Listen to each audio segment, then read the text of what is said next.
지난 한 주간 부활절을 기다리면서 잘 또 기도하시면서 은혜를 많이 받으셨겠지요. 그렇다면 오늘 부활절 예배를 맞이하면서 어떤 기대를 가지고 교회로 나오셨습니까? 해마다 부활절이 되면 많은 분들이 갖는 고민이 있습니다. 부활절은 기독교의 가장 큰 절기입니다. 그렇기 때문에 감격스럽고 기쁘고 은혜가 넘치고 그 안에 하나님이 주시는 구원의 그 감격과 은혜가 다른 때보다 더 크게 넘치기를 기도하는데 또 기대하는데 현실이 그렇지 않습니다. 가슴이 뜨거워지는 그런 특별한 느낌이 있었으면 좋겠지만 현실적으로 그렇지 않고 오히려 부활절 헌금은 얼마나 하는 게 적당할까 고민하고 목사님의 설교는 어떤 얘기를 할지 분명히 알기 때문에 예측 가능한 범위 안에서 설교하기 때문에 크게 기대할 것이 없어서 그런 설교를 또 듣고 있자니 또 마음에 좀 불편함도 있고 좀 지루함도 있지 않을까라는 그런 생각도 하게 되겠지요.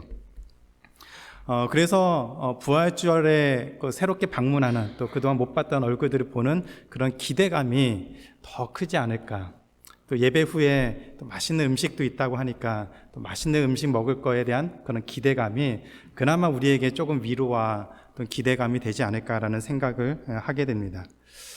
뭔가 감격스러운 것을 기대하게 되는데 기대하고 싶은데 이런 부활절에 그런 일상이 익숙하다 보니까 우리의 신앙이 뭔가 문제가 있는 것은 아닌가라는 그런 생각마저도 들지도 모르겠습니다.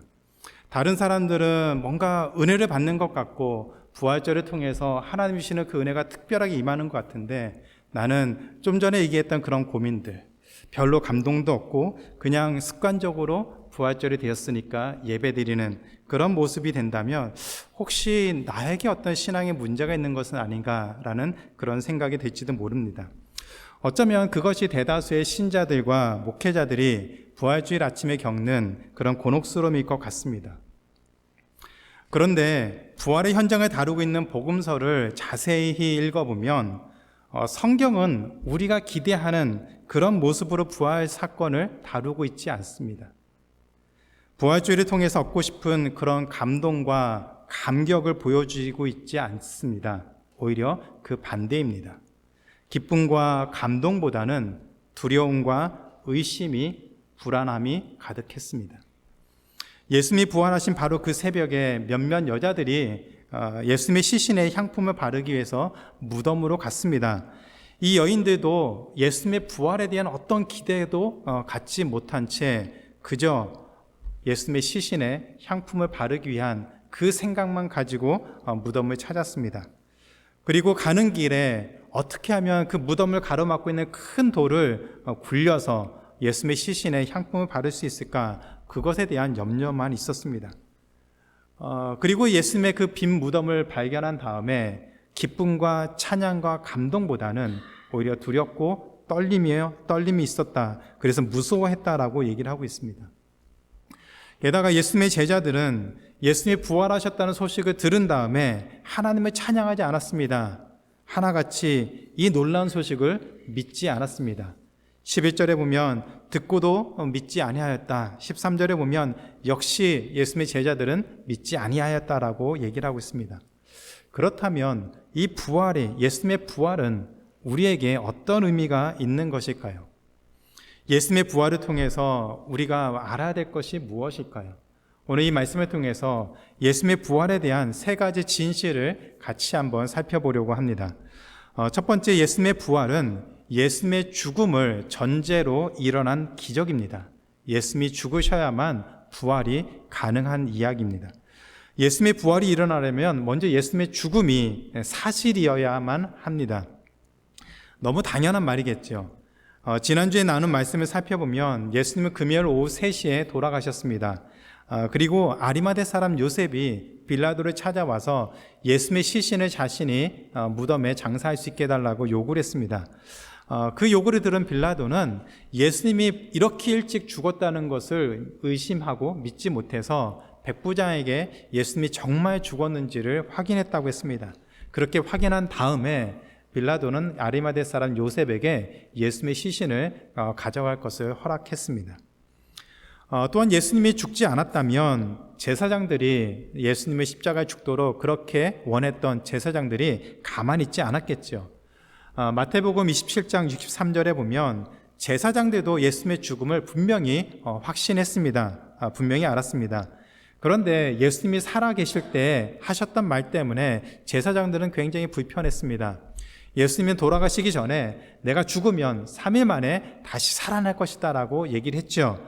그 이야기를 기억한 제사장들은 빌라도를 찾아가서 예수님이 이런 말을 했기 때문에 제자들이 그 시신을 훔쳐가서 거짓으로 예수님이 살아나셨다, 그런 말을 전하면 더 혼란스러운 일이 생길 테니까 그 무덤에서 그 누구도 예수님의 시신을 훔쳐가지 못하도록 그 무덤을 큰 돌로 막고 임봉을 하고 군사들로 하여금 예수님의 무덤을 지키도록 했습니다. 이처럼 제사장들은 예수님의 죽음을 의심 없이 받아들였고 오히려 제자들이 그 예수님의 시신을 훔쳐갈 것을 더 염려를 했습니다. 또는 오늘 본문 16장 1절에 보면 예수님이 놓인 그 무덤을 찾아간 그 여인들은 예수님의 시신에 바르기 위해서 향품을 샀다라고 했습니다. 그리고 안식 후 첫날 주일날 새벽에 이 여인들은 예수님이 계신 그 무덤으로 갔습니다. 이때 여인들의 고민은 딱 한 가지였습니다. 누가 우리를 위해서 그 큰 돌을 옮겨서 우리로 하여금 예수님의 시신에 향품을 바르게 도와줄까? 그 고민만, 그 염려만 있었지 예수님이 살아나셨다는 어떤 생각도 할 수가 없었습니다. 또한 예수님의 제자들도 예수님이 십자가에서 돌아가셨다는 사실을 분명히 알고 있었습니다.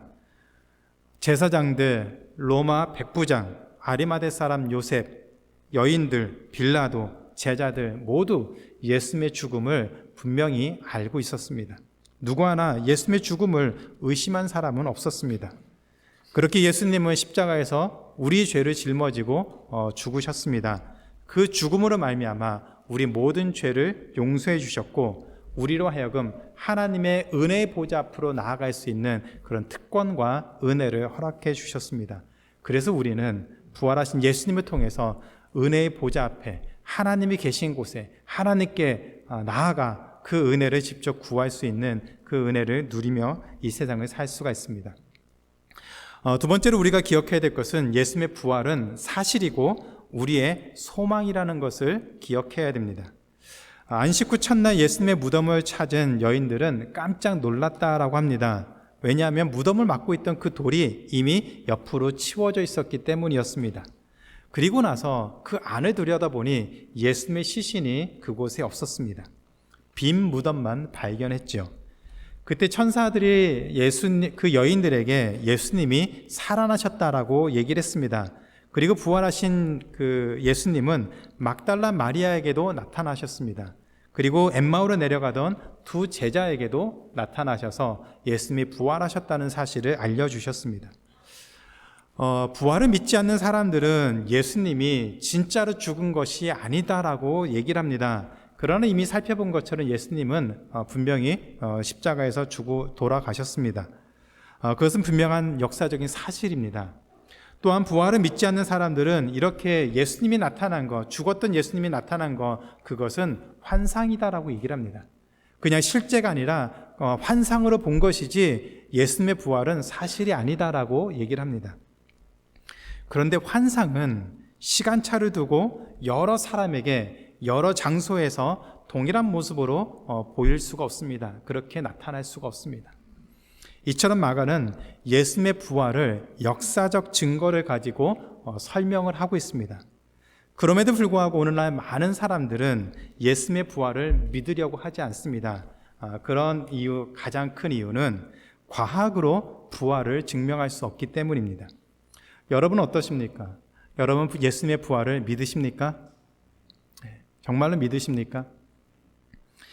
MIT 대학의 이안 허치슨 교수님은 그 엔지니어 전공을 알고 있는데 예수님의 부활에 대해서 이런 말을 했습니다. 기적은 비정상적이고 재생산할 수 있는 것이 아닙니다. 그래서 과학의 방법으로 기적을 증명할 수가 없습니다. 그리고 이어서 이런 얘기를 합니다. 사람들이 좋아하는 주장과 반대로 과학은 진리에 접근할 수 있는 유일한 수단이 아닙니다. 예수님의 부활에 대해서 우리는 역사적 증거를 고려해야 하고, 부활에 대한 역사적 증거는 고대 역사 대부분의 사건처럼 충분히 믿을 수 있습니다. MIT 공대의 이안 허치슨 교수님의 말에 따르면 고대에서 옛날에 일어난 그 일들은, 사건들은 역사적인 증거가 있으면 우리는 그것을 사실로 받아들입니다. 그런데 예수님의 부활은 어떻습니까?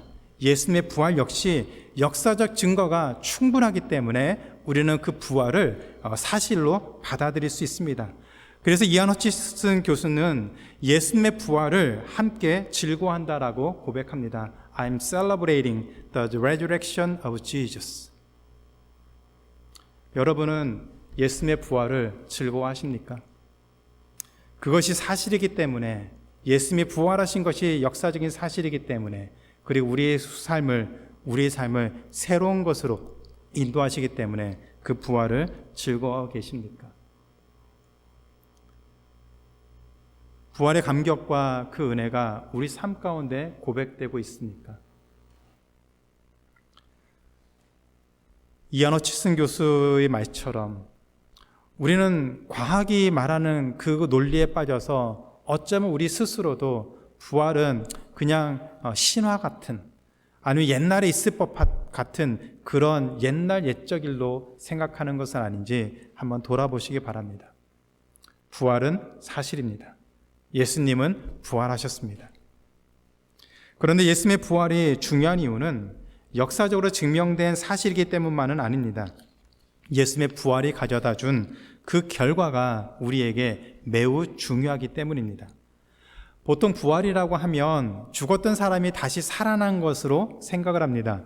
그러나 성경에서 말하는 부활은 단순히 죽었던 사람이 살아나는 것이 아닙니다. 성경에는 예수님이 부활하시기 전에도 죽었던 사람이 살아난 이야기가 많이 나옵니다. 예수님도 죽었던 나사로, 그래서 시체가 썩어서 냄새가 나는 그 나사로도 살려주셨습니다. 그러나 죽었던 사람이 다시 살아난 것을 부활했다라고 말하고 있지는 않습니다. 왜냐하면 이 모든 사람들은 다시 죽음을 경험하기 때문입니다. 다시 죽기 때문입니다. 부활은 다시 죽음을 경험하지 않고 영원히 사는 것을 의미합니다. 한번 죽은 이후에는 우리가 부활하면 영원히 사는 것을 부활이라고 얘기합니다. 예수님을 믿는 사람은 의의 부활로 부활할 것이고, 예수님 믿지 않는 사람은 심판으로 부활합니다. 모든 사람은 다시 부활합니다.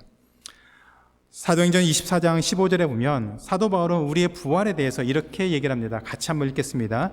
그들이 기다리는 바 하나님께 향한 소망을 나도 가졌으니 곧 의인과 악인의 부활이 있으리라 함이니라. 로마 총독 앞에서 자신의 신앙을 고백하던 바울은 예수님의 재림하실 때에 악인도 의인도 함께 모두 부활할 것이다 라고 얘기를 하고 있습니다. 그런데 여기에 굉장히 중요한 사실이 한 가지가 있습니다. 만약에 예수님이 십자가에서 돌아가신 다음에 부활하지 않았다면 어떻게 될까요? 오늘 이상 장로님도 기도하는 가운데 정말 중요한 얘기를 하셨는데, 예수님이 십자가에서 죽으시고 그것으로 끝이고 부활이 없다면 어떻게 될까요? 우리 죄 때문에 십자가에서 죽으셨으니까 아마도 우리가 예수님을 믿는다면 우리 죄가 용서받을 수 있을 것 같습니다. 그런데 부활이 없다면 예수님의 죄사함이 우리에게 아무 의미가 없습니다. 부활이 없다면 죽음이 끝이죠. 부활이 없다면 죽음과 함께 우리 몸과 영혼은 그대로 사라지고 아무런 흔적을 남기지가 않습니다. 따라서 부활이 없다면 예수님을 믿은 사람은 죄사함을 받았다는 말을 듣고 죽음과 함께 모든 것이 사라지는 것이지요. 부활이 없다면 예수님을 믿지 않는 사람은 죄인이라는 말을 듣고 죽음과 함께 몸과 영혼이 그냥 사라지는 것입니다. 따라서 부활이 없다면, 그리고 부활이 사실이 아니라면 굳이 이 땅을 살면서 예수님을 믿을 필요가 없습니다. 부활이 없다면 예수님을 믿는 사람은 바보이고 멍청이입니다. 제 말이 아니고 사도 바울의 얘기입니다. 고린도전서 15장 12절과 13절에 사도 바울이 부활에 대해서 이런 얘기를 합니다. 같이 한번 읽겠습니다. 그리스도께서 죽은 자 가운데서 다시 살아나셨다 전파되었거늘 너희 중에 어떤 사람들은 어찌하여 죽은 자 가운데서 부활이 없다 하느냐. 만일 죽은 자의 부활이 없으면 그리스도도 다시 살아나지 못하셨으리라. 부활이라는 것이 불가능한 것이라면 예수님도 살아날 수 없다, 부활할 수 없다는 얘기입니다. 그리고 이어서 16절과 19절에서 이렇게 이어지고 있습니다. 같이 읽겠습니다. 만일 죽은 자가 다시 살아나는 일이 없으면 그리스도도 다시 살아나실 일이 없었을 터이요. 그리스도께서 다시 살아나신 일이 없으면 너희 믿음도 헛되고 너희가 여전히 죄 가운데 있을 것이요. 또한 그리스도 안에서 잠자는 자도 망하였으리니 만일 그리스도 안에서 우리의 바라는 것이 다만 이 세상의 삶뿐이면 모든 사람 가운데 우리가 더욱 불쌍한 자이리라. 사도 바울은 예수님의 그 부활이 거짓이고 사실이 아니고 그리고 심지어는 불가능한 것이라면 우리가 가장 불쌍한 사람이라고 얘기를 하고 있습니다. 왜냐하면 부활이 없는데 예수님의 죽음으로 말미암아 죄사함을 받는 것이 무슨 소용이 있느냐는 얘기입니다. 죽음으로 인해서 이제 끝나버리는 삶이라면 예수님의 죄사함으로 말미암아 죄 용서 받은 것이 우리에게 무슨 소용이 있습니까? 부활이 없다면 예수님을 믿으나 믿지 않으나 어차피 사라질 인생입니다. 어차피 모든 것이 사라집니다. 예수님 믿으면서 살려고 눈치 보면서 불편한 거 참아가면서 희생하면서 헌신하면서 그리고 주일날 이 좋은 날씨에 어디 놀러 가지도 못하고 예배드리는 이런 비참한 삶을 사는 것은 불쌍하고 어리석은 것이다라고 얘기를 합니다. 그러나 부활이 사실이라면 말이 달라집니다. 예수님이 부활하신 것이 사실이라면 모든 것이 완전히 달라집니다. 고린도전서 15장 20절에서 사도 바울은 예수님의 부활을 이렇게 설명하고 있습니다. 같이 한번 읽겠습니다. 그러나 이제 그리스도께서 죽은 자 가운데서 다시 살아나사 잠자는 자들의 첫 열매가 되셨도다. 예수님이 잠자는 자들의 첫 열매가 되셨다는 것은 그 뒤에 둘째 열매가 있고 셋째 열매가 있고 계속해서 예수님을 따라 부활하는 사람이 있다는 것을 얘기하고 있습니다. 사도 바울의 말처럼 예수님이 재림하실 때 의인도 부활할 것이고 악인도 부활합니다. 그리고 모두가 다 하나님의 심판대 앞에 서게 됩니다. 그래서 예수님을 믿는 사람은 영원한 천국에서 영원한 삶을 살게 될 것이고 악인은 예수님 믿지 않는 사람은 영원한 심판을 받으며 지옥에서 살게 된다라고 얘기를 하고 있습니다. 기억하십시오. 둘 다 영원히 죽지 않습니다. 모든 사람은 영원히 살게 되는데 어느 곳에서 사는지가 달라집니다. 예수님이 부활하심을 믿는다면 우리는 영원한 소망을 갖고 영원한 천국의 삶을 살게 될 것이고 예수님 믿지 않는다면 그래서 부활을 거절한다면 사라지는 것이 아니라 부활해서 영원한 심판을 받아 지옥에서 산다라고 얘기를 하고 있습니다.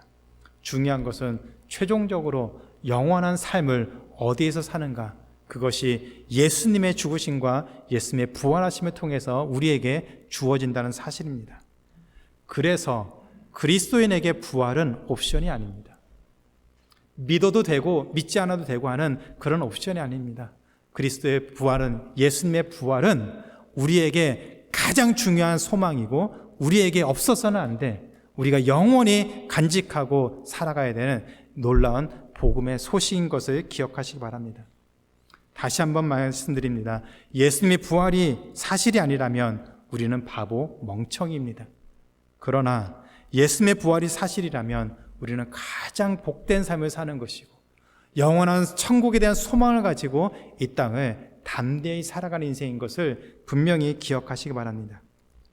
여러분은 예수님의 부활을 믿으십니까? 예수님처럼 마지막 날에 우리도 부활할 것을 믿으십니까? 상원이가 아주 크게 대답했어요. 상원이보다는 좀 크게 대답해야 되지 않습니까? 다시 한번 물어보겠습니다. 예수님이 부활하신 것을 믿으십니까? 네. 이 믿음의 그 고백을 우리가 평생 간직해서 죽는 날까지 부활 신앙을 붙잡고 살아갈 수 있는 우리 모두가 되기를 주님의 이름으로 축원합니다. 세 번째로 예수님의 부활을 경험한 사람은 다음 단계로 나아가면서 살아야 됩니다. 예수님의 부활을 경험한 사람은 제자리에 머무는 것이 아니라 다음 단계로 나아가야 됩니다. 마가복음 16장 7절에 보면 무덤을 찾은 여인들에게 천사가 얘기를 했습니다.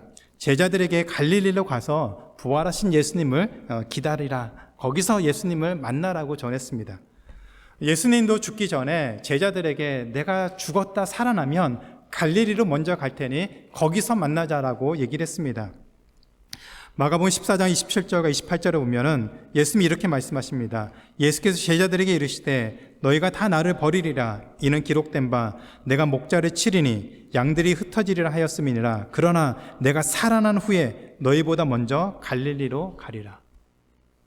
그런데 예수님이 잡히시고 십자가에서 죽으신 뒤에 제자들은 숨어 지냈습니다. 두려움 때문에 사람들 앞에 나서지 못했습니다. 예수님의 말씀을 기억하지 못했을 뿐만 아니라 무엇을 해야 될지도 모른 채 그저 숨어서 두려움 가운데 있었습니다. 그런 제자들에게 예수님은 천사를 통해서 갈릴리로 가서 부활하신 예수님을 그곳에서 만나라고 명령하셨습니다. 갈릴리는 예수님이 제자들을 만난 곳입니다. 갈릴리는 예수님이 제자들과 함께 하나님의 나라를 선포했던 곳입니다. 시작했던 곳이죠. 예수님은 갈릴리에서 부활하신 다음에 제자들을 만나고 하나님의 나라가, 예수님이 이 땅에 오셔서 세우시려고 하는 하나님의 나라가 끝난 것이 아니라, 실패한 것이 아니라 지금도 계속되고 있다는 사실을 가르쳐 주기를 원했습니다. 그래서 제자들로 하여금 갈릴리로 가서 부활하신 예수님을 만나라고 하셨습니다. 제자들이 갈릴리로 가서 예수님을 만나야 하는 이유는 분명했습니다. 부활을 경험하고 소망하는 사람은 두려움에 빠져서 안절부절하지 못하고 도대체 무엇을 해야 되는지 갈팡질팡하며 사는 것이 아니라 부활 신앙을 붙잡고 살아가는 것, 그것을 가르치기 위함이었습니다. 부활을 경험한 사람은 다음 단계로 나아가야 됩니다. 부활을 소망하는 사람은, 부활을 경험하는 사람은 그 자리에 멈춰 있어서는 안 됩니다. 우리에게는 하나님의 나라에 대한 소망이 있습니다. 이 소망을 붙잡고 앞으로 나아가면서 살아야 됩니다. 그런데 안타깝게도 많은 사람들이 앞으로 나아가지 못하고 제자리 걸음하거나 오히려 뒷걸음질 치는 그런 삶을 사는 것 같습니다. 지난 주일 점심 식사 후에 이승건 집사님이 저에게 이런 질문하셨습니다. 예수님이 돌아가셨을 때 그 성전을 가로막고 있는 그 휘장이 찢어졌는데 그 휘장은 어떻게 되었을까요? 한 번도 생각해 보지 못한 질문이었습니다. 당연히 찢어진 것이고 그 다음에 생각을 했었는데 그 찢어진 휘장은 어떻게 되었을까? 이렇게 얘기를 했습니다. 아마도 제사장들이 그 찢어진 휘장을 버리고 새 휘장으로 바꿨을 것 같습니다. 아마도 그랬을 것 같아요. 그런데 주중에 오늘 말씀을 계속 준비하면서 집사님의 그 질문이 계속 생각이 났습니다. 머리에서 떠나질 않았습니다. 예수님이 십자가에서 죽으셔서 지성소를 가리고 있는 그 휘장이 찢어져서 우리 모두 하나님의 은혜의 보좌 앞에, 그 지성소 앞에 갈 수 있는 그 길이 열렸습니다. 그런데 제사장들처럼 그 찢어진 휘장을 새 것으로 다시 갈아엎고 그 지성소로 가지 않고 그냥 멀찌감치 떨어져 사는 그런 사람이 얼마나 많을까? 여전히 하나님께 나아가지 못하고 지성소 앞에서 머뭇머뭇거리면서 두려움에 떨고 있는 사람들이 얼마나 많이 있을까? 어쩌면 부활절에 맞은 우리의 모습이 제사장의 그런 모습과 같지 않을까라는 그런 두려움마저 듭니다. 평생 신앙생활하면서 믿음이 성숙하고 부활의 소망을 붙잡고 살아가야 되는데, 앞으로 나아가야 되는데 점점 뒷걸음질 치고 그나마 있던 믿음마저도 잃어버린 채 없어진 그런 모습으로 살아가는 것은 아닌가, 그런 두려움이 듭니다. 십자가의 은혜는 온데간데 없이 사라지고 부활에는 관심도 없이 그냥 주어진 하루하루의 삶을 바쁘게 분주하게 살며 그냥 세상에 사는 거기에 치여서 부활은 관심도 없고 생각지도 못한 채 살아가는 삶은 아닌가 한번 돌아봐야 될 것 같습니다. 예수님이 부활하셔서 잠자는 자들의 첫 열매가 되셨기 때문에 우리도 부활 소망을 갖고 이 땅에 살아야 합니다. 우리는 십자가의 은혜와 부활의 소망을 붙잡고 앞으로 나아가면서 살아야 됩니다. 뒷걸음치고 우리의 잘못된 것을 다시 끄집어내면서 다시 옛날 방식으로 사는 것이 아니라 부활을 경험한 사람은 은혜의 보좌 앞으로 담대히 나아가는 삶을 살아야 합니다. 이 부활 소망은 우리의 삶을 완전히 변화시킵니다. 예수님의 부활을 정말로 믿는 사람은 그 삶이 반드시 변할 수밖에 없습니다. 우리의 삶은 그래서 예수님의 부활을 경험하기 전과 예수님의 부활을 경험한 후로 나뉘게 됩니다. 한 주간 우리의 모습을 돌아보면서 우리의 삶은 부활을 전후해서 이전과 이후로 바뀌었는가, 나뉘었는가, 달라지고 있는가, 앞으로 나아가고 있는가 다시 한번 돌아보는 우리의 삶이 되기를 기도합니다. 예수님이 죽으시고 부활하셔서 우리에게 주신 이 산 소망, 영원한 생명의 이 소망을 붙잡고 우리가 앞으로 나아가면서 우리가 하나님과 더 깊이 교제하면서 살아가고 있는가, 아니면 부활하신 예수님은 그냥 옛날 사람들의 이야기고 관심도 없이 세상 가운데 그냥 관심 가지고 있는 것만 붙잡고 사는 것은 아닌지 한번 돌아보시는 우리 삶이 되기를 기도합니다. 그래서 기도하는 가운데 부활 신앙을 붙잡고 영원한 천국의 소망을 가지고 담대하게 하나님 앞에 나아가 승리하는 부활 신앙을 고백하는 우리 모두의 삶이 되기를 주님의 이름으로 축원합니다.